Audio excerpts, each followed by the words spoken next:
E a palavra de Deus nos diz: quando Jesus ia saindo, um homem correu em sua direção e se pôs de joelhos diante dele e lhe perguntou: Bom mestre, que farei para herdar a vida eterna? Dentro das religiões monoteístas, as três maiores, o judaísmo, o islamismo e o cristianismo, a concepção de vida eterna é a concepção do céu. O céu para onde vamos, para onde iremos. E a minha pergunta nesta manhã é se realmente você acredita no céu. Que lugar é o céu para você? Como você chama o lugar que já cantamos, que iremos, que voltaremos, que estaremos?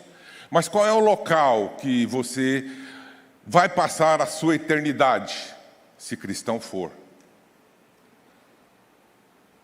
O céu, para muitos, chamam de lar eterno. Uns acreditam, outros não acreditam. Como é que será isso? Como é que eu faço para chegar ao céu? Apesar que tem muita gente que ficam fazendo piadas de mau gosto na internet, mostrando que lá você pode comprar um pedacinho do céu, você pode fazer isso, você pode fazer aquilo. Mas o que a palavra de Deus diz? A preocupação deste jovem era sobre a vida eterna. O que eu vou fazer, Senhor, para ter a vida eterna? O céu é um lugar, e ele existe. E ele existe porque lá é a presença de Deus, de onde Deus governa todo mundo. Ele existe porque lá é um lugar tranquilo, livre dos males e das insatisfações. Lugar onde Deus habita e para onde irão os justos que creram em Jesus Cristo e tiveram seus nomes escritos no livro da vida. A grande questão é se o teu nome está no livro da vida. A grande questão é se de fato você almeja estar ali. Tem muita gente que pensa que o céu é essa onde temos a nossa visão da atmosfera, que é o lugar visível para onde a gente pode ver. Mas o céu não está aí. O céu está onde Deus habita. Tanto que este jovem chegou e disse assim: como eu vou fazer para ter a vida eterna? O que eu vou fazer? O que eu preciso fazer? Na verdade, este jovem fez a pergunta errada. O que eu vou fazer? Na verdade, nós não temos que fazer nada. Porque Jesus já fez tudo por nós. Jesus já operou na nossa vida através do seu sangue derramado, o seu perdão para o seu perdão, e nos renovou para termos a nossa vida a viver na eternidade. Eu quero pensar um pouquinho a respeito do céu, o que a Bíblia diz, de duas maneiras. O céu existe, é fato. Mas como que a Bíblia relata o céu? Eu quero dividir aqui nesta manhã esta mensagem, pelo menos dizendo como a Bíblia diz que é o céu e como vamos chegar até o céu. Como será o nosso verdadeiro lar? Apocalipse 21. Alguns textos nos mostram aquilo que é o céu. E há pelo menos 7 coisas que não haverá no céu. E eu quero que você observe os textos. Esse mesmo texto, ele diz assim: lá no céu não haverá lágrimas. Os males já foram. Lá no céu não haverá morte, porque a morte foi vencida em Jesus Cristo. Lá no céu não haverá pranto, não haverá choro, não haverá tristeza. Lá no céu não haverá dor, porque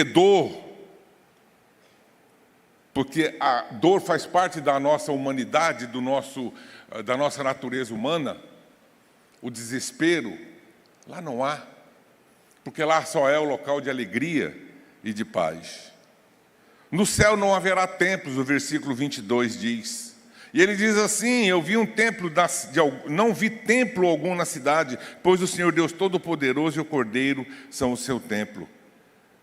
Lá no céu também não haverá luz do sol e nem da lua. E aí nós vemos no versículo 23, a cidade não precisa de sol nem de lua para brilharem sobre ela, pois a glória de Deus a ilumina e o Cordeiro é a sua candeia. Lá no céu não haverá nada que se contamine, ou nada que é contaminado, ou nada que contamine. E o verso 27 diz: nela jamais entrará algo impuro, nem ninguém que pratique o que é vergonhoso ou enganoso, mas unicamente aqueles cujos nomes estão escritos no livro do Cordeiro. Por isso a minha pergunta: o céu. Você tem imaginado o céu? Aqui vimos que não haverá no céu, mas eu quero dizer 6 coisas maravilhosas do céu. E eu quero levá-lo ao capítulo 4 de Apocalipse. Sendo no seu primeiro versículo que nos dá uma ideia daquilo que é. Então, o céu é algo acessível. É muito fácil ir para o céu. É muito fácil.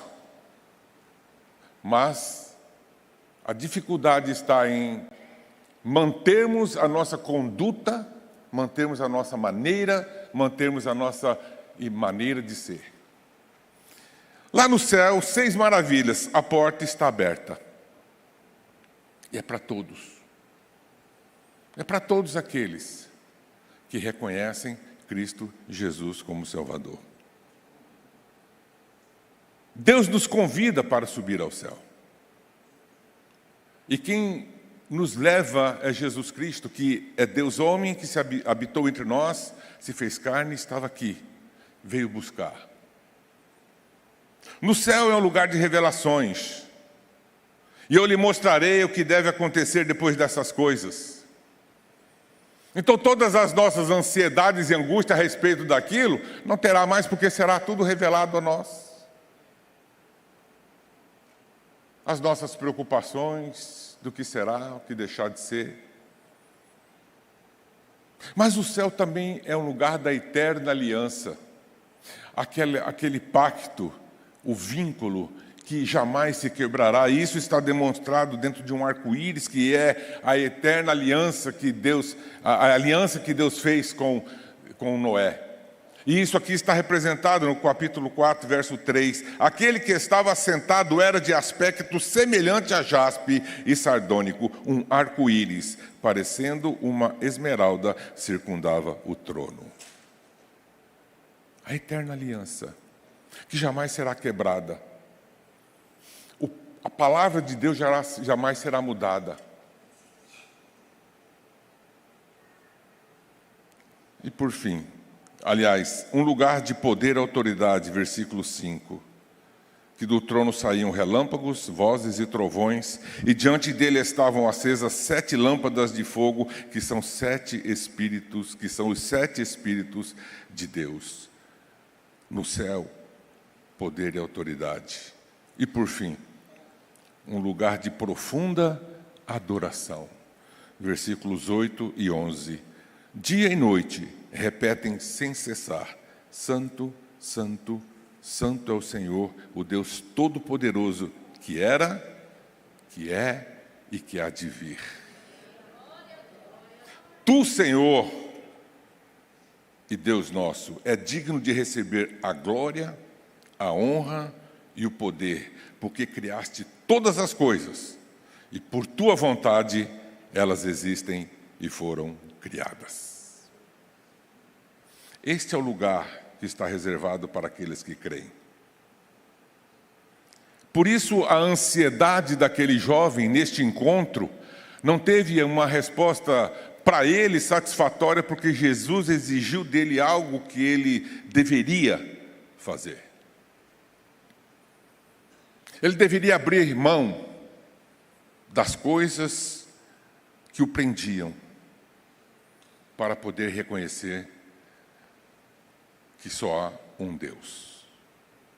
Ele deveria abrir mão de todas as coisas que aquilo representava para que ele pudesse explicar. Por isso a sua palavra era: o que farei para ter a vida eterna? E nesse texto nós encontramos algumas coisas que não nos levam ao céu. Principalmente aqueles que se refugiam ou aqueles que acham que estão agora alicerçados dentro de uma religião ou dentro de um pragmatismo filosófico ou dentro de algo que tira e elimina a natureza divina de Deus no resgate ao homem, mas baseando somente no resgate do homem para tentar buscar Deus. E nos versos 19 e 20, a gente vê quando Jesus responde àquele homem dizendo assim: bom mestre, o que vou fazer para a vida eterna? Para ter a vida eterna. Jesus responde no verso 19 e 20. Você conhece os mandamentos: não matarás, não adulterarás, não furtarás, não darás falso testemunho, não enganarás ninguém, honra a teu pai e a tua mãe. E ele declarou: mestre, tudo isso eu tenho obedecido desde a minha adolescência. E Jesus vai no cerne dizendo: olha, não é religião que salva. Jesus vai no cerne da questão dizendo e tirando a ideia dele, desmistificando a ideia de que não é pelo rigor da lei, ou não é pelo cumprimento dos deveres, não é pela sua religiosidade que ele irá para o céu. E Jesus mudou. E ele disse, e nós precisamos entender que não é a religião que salva, mas é unicamente o Senhor Jesus. Ele continua dizendo que se você não fizer renúncias, você não vai para o céu.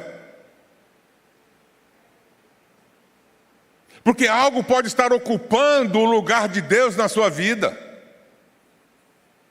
Veja o verso 21 e 22, quando ele diz: Jesus olhou para ele e o amou. Falta-lhe uma coisa, disse ele: vá, venda tudo o que você possui e dê o dinheiro aos pobres, e você terá um tesouro no céu. Depois venha e siga-me.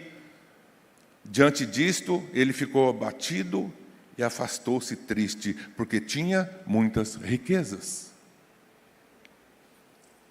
É necessário fazer renúncias. Diante da presença de Jesus, aquele homem preferiu as riquezas, porque Jesus disse: você observa todas as coisas. E não foi ele que disse, foi Jesus que disse: você observa todas as coisas, você não mata, você não rouba, você não faz isso. Ele disse: eu sim, Senhor, eu tenho feito desde isso, mas isso não basta. Não é no cumprimento da lei, não é no cumprimento de andar nos passos, não é em querer exercer uma fidelidade diante das leis e da tua religião que você será salvo. É necessário que você renuncie. É necessário que você tire de você aquilo que te impede de olhar para o céu, através de Jesus Cristo. E Jesus o ama. Diz que Jesus olhou para ele e o amou. Por isso que esse foi um encontro desastroso na vida daquele jovem, porque ele esperava que talvez pelas suas virtudes ele pudesse agora ser considerado alguém apto para ter a vida eterna. E Jesus o ama porque sabe que só o amor dele é que pode nos resgatar. Mas aquele jovem escolheu não servir a Jesus, mas servir as riquezas, as coisas que ele tinha. Sabe, Jesus conhece o meu e o teu coração. Ele não deseja que nós tenhamos um coração dividido. Ele não deseja que nós tenhamos um coração dividido, e ele mesmo disse que não há possibilidade de você servir a dois senhores. Não há possibilidade alguma. Ou é a Deus, ou é a Mamon. E aí, é claro, entra a história do dinheiro, porque aquele que ama mais o dinheiro, que é o caso do jovem, não consegue olhar o amor salvífico de Jesus. E ele disse: você tem que renunciar. Você tem que deixar. Você tem que sair. E é interessante que ele chega para Jesus e diz assim: bom mestre, o que vou fazer para ter a vida eterna? E Jesus diz: por que tu está me chamando de bons? Sabe, às vezes nós tentamos transferir aquilo que nós achamos que queremos para os outros. E comparamos os outros da mesma maneira que nós nos achamos. Quando ele chega para Jesus e diz assim: bom mestre, ele estava se referindo a ele, que era um obediente, que era um servo, que fazia isso, que fazia aquilo, porém o seu coração não estava inteiramente voltado a Deus. E Jesus disse: não, bom é só Deus. Porque foi a benignidade de Deus, isto é, o amor de Deus estendido a todos nós, que nos resgatou.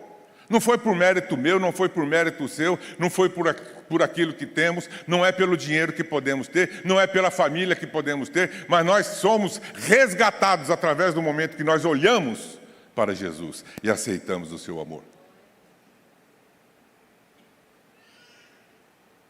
Mas também não basta só fazer renúncias. É necessário que você esteja consciente de que a vida não é fácil.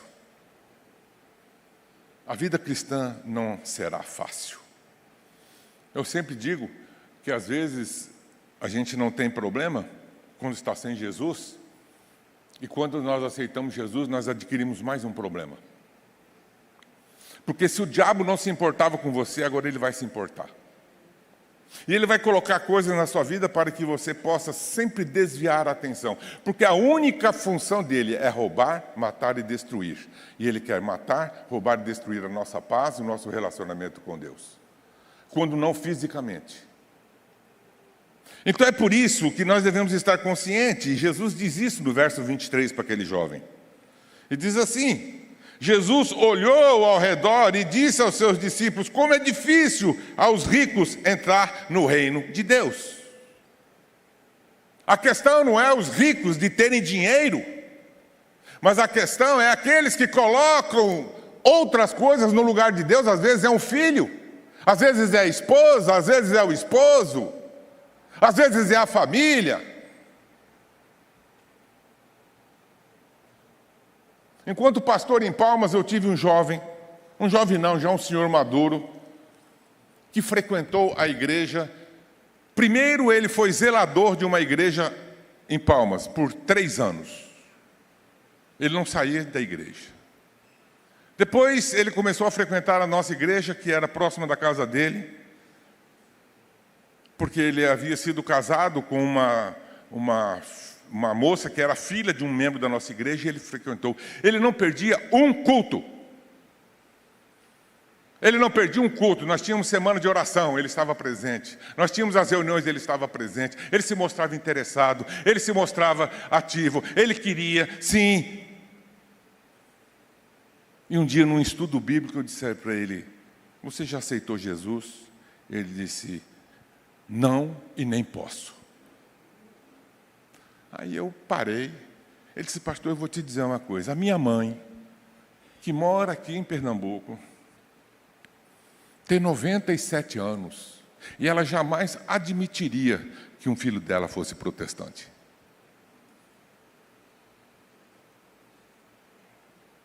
Alguém que ouviu, alguém que falou, alguém que eu sempre estava presente, fruto de oração.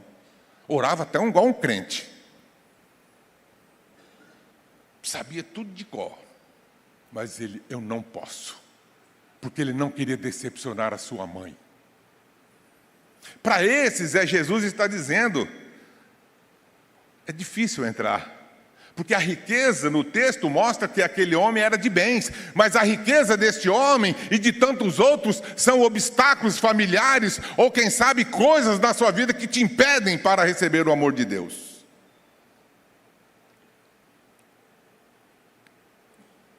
E é interessante que os discípulos ficaram todos maravilhados. Mas como é que pode ser isso? Essas palavras. E o verso 24, os discípulos se maravilharam dessas suas palavras, mas Jesus, tornando a falar, disse-lhe: filhos, quão difícil é para os que confiam nas riquezas entrar no reino de Deus. Aqui é confiar.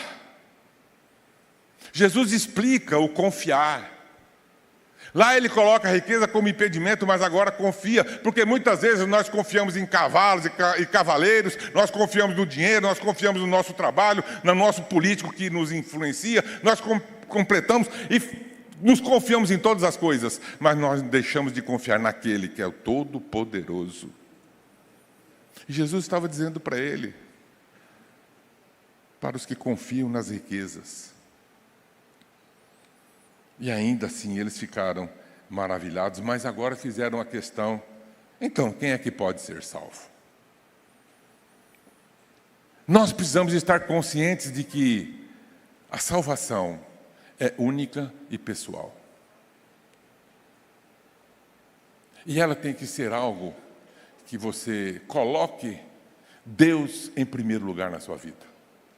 Você pode ser rico e Deus te abençoe e que você continue rico. Você pode ser pobre e pode vir a conseguir algo na sua vida para melhorar a sua vida. Você pode ter tudo, mas se você colocar esse tudo na frente daquele que te amou, você não irá para esse céu que a Bíblia descreve. Porque você troca o Senhor. Você troca. E eles falaram assim, bom, mas como é que então pode ser salvo? E quando Jesus usa essa ilustração do fundo de uma agulha, nós imaginamos de um primeiro momento que é uma agulha de costurar, aquelas que é uma dificuldade imensa para colocar a linha. Na verdade, Jesus se referia à porta das muralhas, que era algo que mal cabia um homem em pé, mas um pouquinho mais. Vamos dizer que ela tinha uma abertura de 2 metros de altura. E que um homem em pé, pessoa a pé, podia passar facilmente. E por isso que Jesus diz assim, é mais fácil passar um camelo pelo fundo da agulha do que um rico entrar no reino do céu. Sabe por quê? Porque para que o cavaleiro ou aquela pessoa quisesse adentrar à cidade, ele tinha e quisesse continuar montado, ele tinha que fazer com que o camelo se ajoelhasse, dobrasse as suas pernas, se ajoelhasse e continuasse a passar para que o homem não fosse atingido. A agulha é justamente aquele espaço onde é mínimo, que depende de todo um esforço para passar. Por isso, o esforço, às vezes, é necessário, não para adquirir a salvação, mas para encontrar-se com Jesus. Veja que esse jovem veio correndo, diz o verso 17. Aquele homem veio correndo, saiu correndo para se encontrar com Jesus. E disse. E ele teve uma decepção. E a sua decepção foi justamente essa, porque ele não encontrou dentro da sua justificativa, ou ele não encontrou dentro da sua pseudo-bondade, ou dentro dos seus cumprimentos dos deveres. Como fazer para ter a vida eterna? Estar consciente. Em quarto lugar, a pessoa tem que crer que a salvação é milagre de Deus por você. Verso 27. Ele diz assim, Jesus, fixando os olhos nele, respondeu, para os homens é impossível, mas não para Deus, porque para Deus tudo é possível. A salvação não é adquirida pelo meu esforço. A salvação não é adquirida pelas minhas obras. A salvação não é adquirida através da minha atividade religiosa. Fui pregar há uns anos atrás, uns bons anos atrás, numa cidade do interior do estado de São Paulo, onde eu nasci, cidade de Oswaldo Cruz, São Paulo. Eu fui pregar naquela igreja, apesar de eu ter nascido na cidade, mas eu nunca pertenci àquela igreja. E a igreja estava passando por um processo de um avivamento. Estava mais tentando trazer um culto contemporâneo e talvez não tivesse muita atenção àquilo que se cantava. E dentre as músicas que ali foram citadas e que foram cantadas pela igreja, havia uma que, eu não lembro a letra em decor, mas ele dizia assim: você pode conquistar o céu. E canta lá, mas você conquistou o céu. Conquista é poder. Nós não conquistamos. Nós dependemos da graça de Deus. Porque conquista é algo que eu me esforço para ter. Conquista é algo que eu acho que eu posso alcançar fazendo as coisas que eu sempre fiz. Mas isso é obra, isso é esforço humano. E a Bíblia diz que nós não somos salvos pelas obras, mas somos salvos pelo amor de Deus. E por isso que Jesus está dizendo aqui, que crer é um milagre. É milagre de Deus na sua vida, porque se formos contar e cada um de nós examinarmos o que éramos e o que agora somos, só um milagre que Deus pode fazer na nossa vida. Não existe outra maneira. Não existe outra maneira. Usei de tudo. E eu já me converti com 21 anos de idade. Já tinha experimentado mazelas e mazelas. Mas eu sabia que isso, só o poder de Deus. Principalmente mudar a mente, que é a qual eu não aceitava. Mas Deus mudou a mente. Isso é milagre de Deus. Veja para você hoje na sua vida, qual é o milagre que Deus tem operado. A salvação que você hoje desfruta é um milagre. Porque é o amor de Deus na sua vida. Por isso que só Deus é que muda, tira a nossa concepção de família, tira a nossa concepção de religião, tira a nossa concepção de atividades e obras, que somente focamos nele, porque é o amor dele e a sua graça que nos resgata.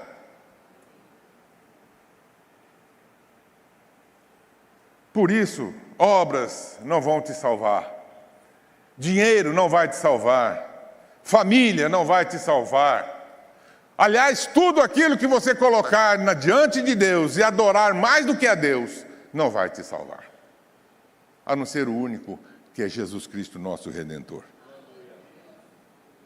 Nós fazemos boas obras por amor a Deus e ao próximo, e não com interesses pessoais de livramento do inferno. É isso. Eu faço, eu vou dar, eu vou acontecer, eu vou fazer algo para não ir para o inferno. Não.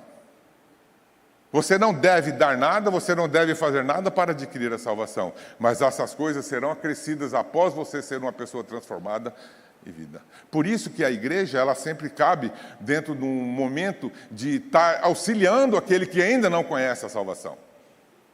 Seja através de cesta básica, seja através de donativos, seja através de recursos, enfim, seja através da maneira que for, a igreja sempre está empenhada em levar a salvação, isto é, anunciar a essas pessoas que o amor de Deus salva. Mas não é este ato que salva, mas é falar do amor de Deus que salva. Então é necessário crer que obras não salvam. Eu quero ler de novo. Boas obras fazemos por amor a Deus e ao próximo, e não com interesses pessoais de livramento do inferno.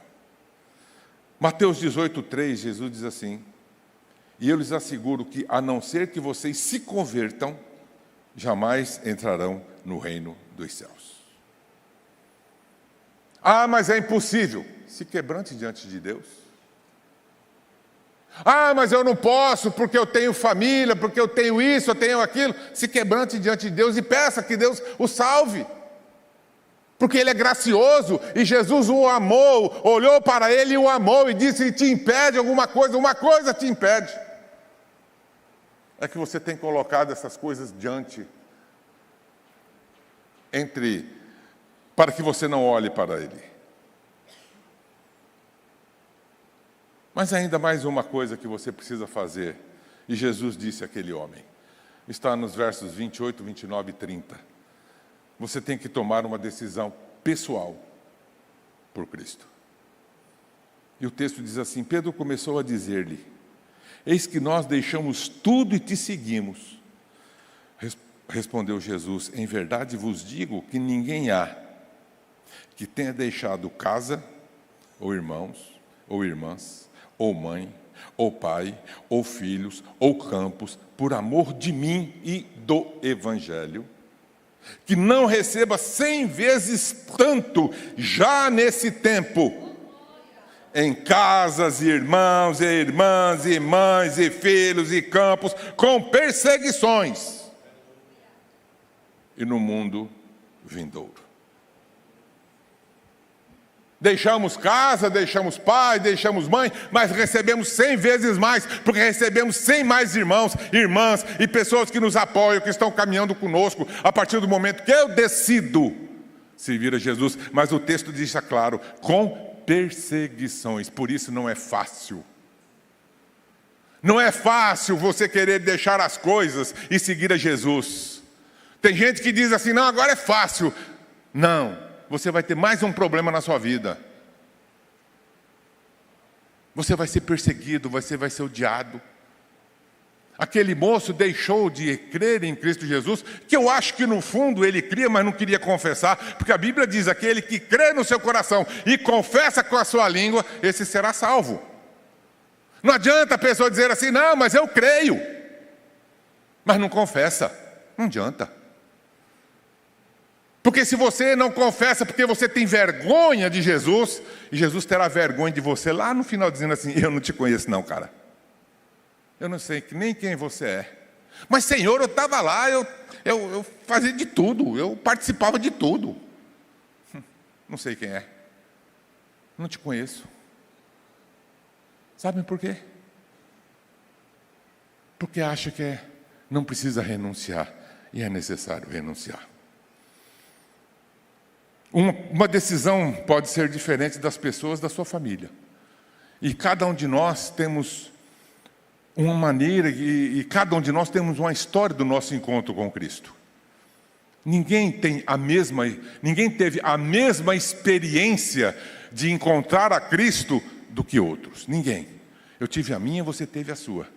Mas no final todos nos tornamos iguais, porque Jesus é o mesmo amor que nos salvou e que nos resgatou. Mas a experiência tem que ser pessoal, é uma decisão pessoal. Eu quero. Aquele jovem saiu correndo: Senhor, o que é que eu vou fazer? Porque ele entendia que ele estava 100%. Cumpria os mandamentos, cumpria a lei. E diz o texto que era desde a adolescência, desde criança. Talvez ele viesse de uma família de judeus piedosos que cumpriam rigorosamente Deuteronômio capítulo 6, e diz assim que ensina a criança no caminho, aliás, Provérbios, mas diz lá: você falarás, amarás o Senhor teu Deus de todo o teu coração, de toda a tua alma, de todo o teu entendimento, e você falarás a teus filhos enquanto caminha com eles, você escreverá nos umbrais da sua porta, você fará com que todo momento precioso você esteja falando da vontade de Deus, para que eles venham a crer no Deus Todo-Poderoso. E com certeza diz, e a experiência, quando ensina o caminho que a criança vai andar, e jamais, quando for velho, se desviará dele. Mas não adianta cumprir a lei, se você não tiver uma decisão pessoal e genuína com Jesus. Pode ser a tua melhor amiga, pode ser o teu melhor amigo, pode ser a tua família, pode ser os teus pais, mas se isso te impede, se isso te impedir de você confessar Jesus como Senhor e Salvador, você não irá para esse céu que nos espera.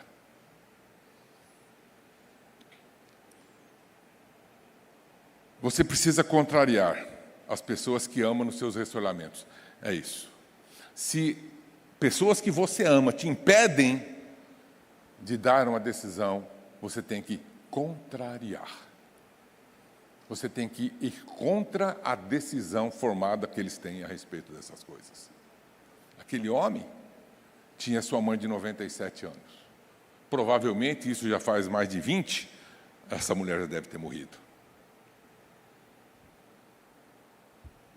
Aceitou? Não testemunhou. Pode ser que no finalzinho ainda ele possa encontrar, mas ele tinha colocado a mãe no lugar de Deus. E eu quero dizer isso, concluindo, o seu dinheiro pode ser um problema para você, para ir para o céu? Sua fortuna, seu dinheiro, sua família. O seu orgulho pode ser um impedimento para ir para o céu? Não, eu não preciso. Eu não preciso disso.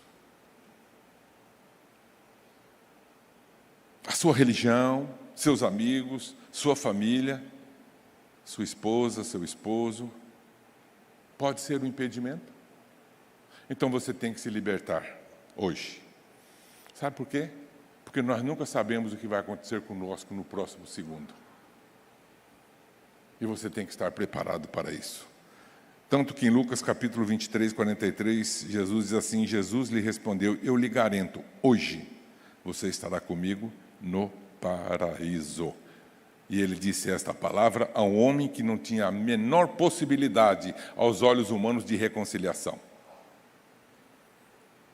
Ele disse isso a um homem que não houve a oportunidade de seguir os princípios e tampouco ser batizado. Por isso que batismo não salva. Ele disse isso a um homem que teve uma vida miserável, uma vida de roubo, de ladrões, uma vida em que ele pudesse fazer de todas e qualquer mazelas. Ele não teve oportunidade, mas o fato dele reconhecer Jesus ali, naquele instante, Jesus disse, hoje estarás comigo no paraíso. Aquele homem, talvez fosse o último suspiro dele, o último recurso dele, já que está tudo perdido mesmo, eu vou aceitar Jesus. Com certeza, o outro que estava junto ainda falava, não, você é o... desce daí. Você não consegue descer? Você não disse que é o Deus? Desce daí. Mas aquele quebrantado disse o seguinte, Senhor, Senhor Deus, reconhece Jesus. Por isso que a decisão é pessoal. Por isso que a Bíblia diz que quando estiverem dois no campo, um será levado. Quando estiverem dois em casa, um vai ser levado e o outro vai ser deixado. Sabe por quê? Porque não fizeram a sua decisão pessoal. Nós não somos crentes pela linhagem. Nós não somos crentes por pedigree. Nós não somos crentes porque meu pai era crente, porque minha mãe era crente, porque minha avó era crente, porque fulano era crente. Não. Eu sou crente, ou eu sou cristão, a partir do momento que eu decidi servir a Jesus e segui-lo. Você pode ir para o céu. Você pode, mas você tem que fazer uma decisão pessoal e clara. Não se fie na religião, não se fie na família, não se fie em nada a não ser Jesus Cristo, o seu único e suficiente Salvador. E com isso você tem que entender que religião não salva, você tem que entender que você precisa fazer renúncias pessoais para que você agrade ao Senhor que te amou e te libertou. Por isso, aquele que fazia não faz mais, aquele que roubava não rouba mais, aquele que adulterava não adultera mais, aquele que mentia não mente mais. Há necessidade de renúncia, há necessidade de você agradar a Deus pelas suas palavras. Mas você tem que saber que não é decisão fácil, é dura, e você tem perseguições. Mas você crê que o milagre de Deus na sua vida vai te transformar, porque para Deus tudo é possível. E a pergunta é, tome uma decisão agora, pessoal. Nós vamos ouvir uma música e depois nós vamos orar.